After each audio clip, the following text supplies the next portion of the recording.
El modelo de Dios aplicado a la familia cristiana es la única garantía de familias estables en este mundo.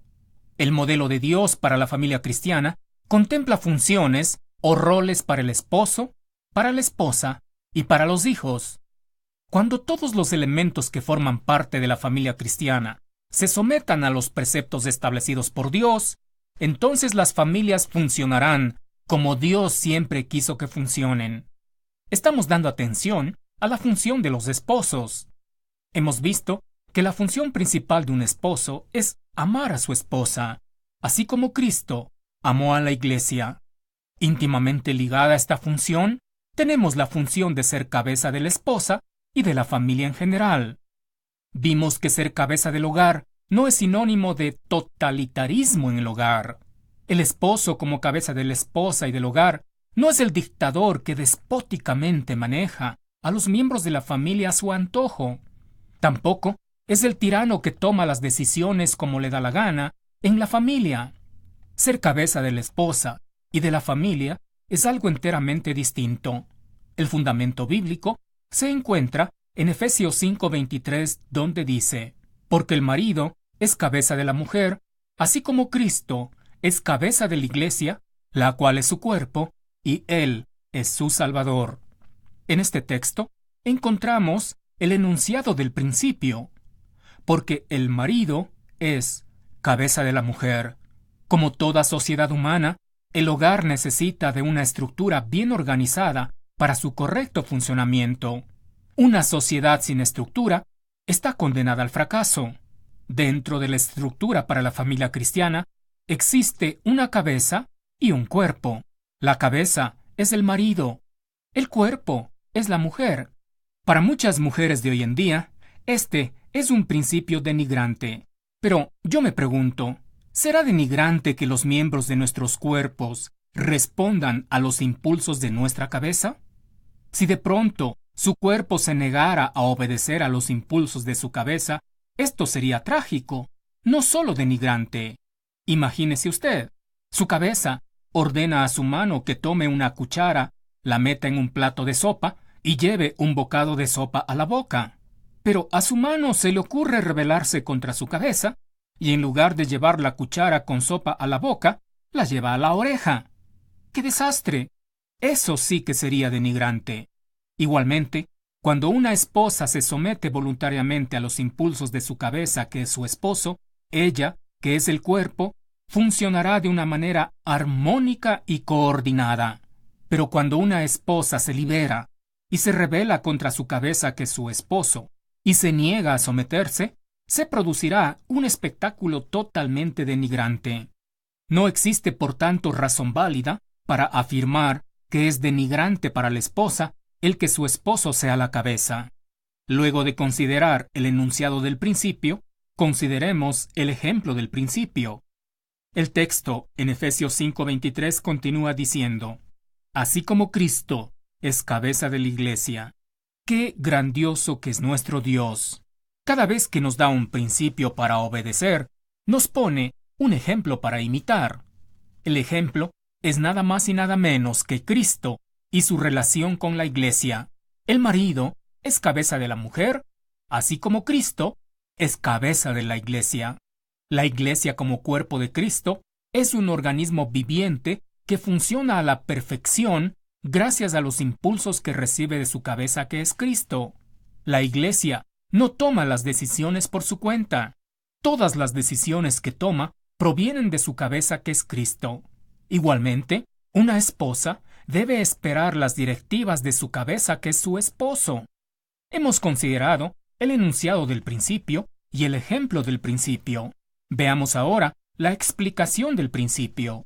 Efesios 5:23 continúa diciendo: la cual es su cuerpo y Él es su Salvador. Lo que Pablo está diciendo es que Cristo es la cabeza de la iglesia en el sentido que Él es su Salvador. Dicho en otras palabras, Cristo es todo para la iglesia. La iglesia halla en Cristo la salvación de sus pecados. La iglesia halla en Cristo la provisión para sus necesidades espirituales. La iglesia halla en Cristo el consuelo para los momentos de angustia y dolor. La Iglesia halla en Cristo la guía, la protección, el gozo, la satisfacción, el sentido de pertenencia y seguridad. Todo esto, y mucho más, es Cristo para la Iglesia. Por eso es la cabeza de la Iglesia.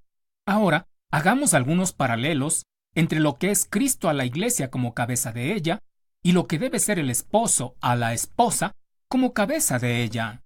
Esposos, como cabezas de nuestras esposas, no estamos para gritar órdenes esperando que éstas se cumplan a la perfección. No estamos para humillar a nuestras esposas sintiéndonos superiores a ellas. No estamos para ser déspotas tiranos con ellas. Todo lo contrario, somos cabeza de nuestras esposas para que ellas encuentren en nosotros todo lo que ellas necesitan para estar satisfechas. Por ejemplo, para las esposas, es vital encontrar seguridad en sus esposos. ¿Estamos proveyendo de esa seguridad? ¿Estamos haciendo algo para que nuestras esposas sepan que ellas son lo más importante después de Dios en nuestras vidas? Ojalá que no seamos como un amigo mío, quien tenía el descaro de decir a su propia esposa: «Mira, qué rubia tan hermosa aquella que va por ahí. ¿Cómo me gustaría que tú fueras como ella?» Existen esposos que lastiman a sus esposas al compararlas con otras esposas.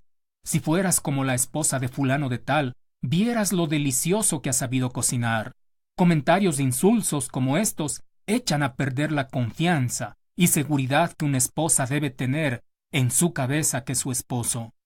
Como cabeza de su esposa y de la familia, el esposo debe comprender a su esposa. Debe saber cuando está afligida para consolarla. Debe saber cuando está cansada para ayudarla en las tareas de la casa. Debe saber cuando está frustrada para animarla.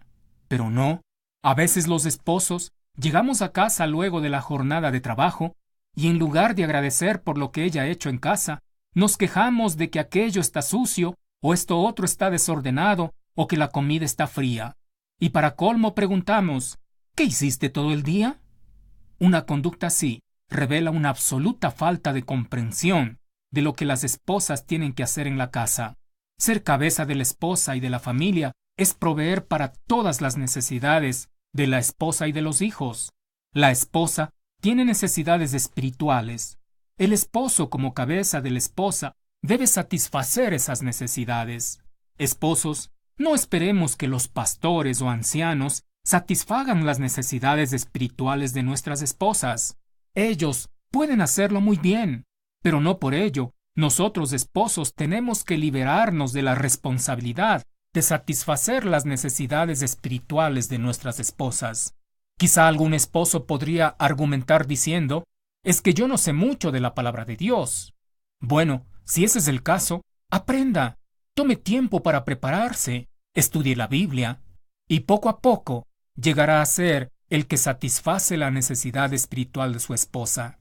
Las esposas tienen necesidades emocionales, necesitan sentirse amadas, necesitan constante reafirmación de que las amamos, de que ellas son importantes para nosotros, de que sin ellas no podemos vivir. Los esposos debemos ser cariñosos con ellas, debemos expresar verbalmente nuestro aprecio hacia ellas. No seamos ásperos con ellas. Algunos esposos dicen que es imposible ser tiernos con sus esposas porque se sienten ridículos al tomar de la mano a su esposa, o al darle un beso, o al llevarle flores. Pero esta tendencia muy enraizada en la mayoría de los esposos puede perfectamente ser superada por un firme deseo de la voluntad de hacerlo. Cuando un esposo dice «no puedo ser cariñoso con mi esposa», en realidad está diciendo «no quiero ser cariñoso con mi esposa». No olvidemos, esposos, que es nuestra responsabilidad como cabeza de nuestras esposas el satisfacer las necesidades emocionales de ella. Las esposas tienen también necesidades físicas. Nosotros los esposos, como cabeza de nuestras esposas, somos los responsables de satisfacer esas necesidades físicas. No esperemos que las esposas o los hijos sean quienes traen el pan a la mesa. La provisión de las necesidades materiales del hogar es responsabilidad primaria del esposo, porque el esposo es cabeza de la esposa y de la familia. Ser cabeza de la esposa tiene también que ver con que el esposo lidera o guía a su esposa y a la familia en general. En la mayoría de las veces, las decisiones que se tomen en la familia serán de común acuerdo con la esposa, pero no será extraño que en algunas ocasiones sea el esposo quien tenga la última palabra en la toma de decisiones y la esposa lo apoye, aunque no necesariamente esté de acuerdo con la decisión tomada. Ser cabeza de la esposa y de la familia también significa que el esposo cuida y protege a la esposa de cualquier peligro o situación difícil. Es el esposo quien venda y cura las heridas que a veces el mundo causa en los que somos hijos de Dios. Así que, amigo oyente, ser cabeza de la esposa y de la familia no tiene nada que ver con vociferar órdenes. Cuando un esposo conoce y practica lo que en realidad significa ser cabeza de la esposa y de la familia, tenga por seguro que la esposa se someterá gustosamente a él y así la familia marchará como Dios lo ha planificado.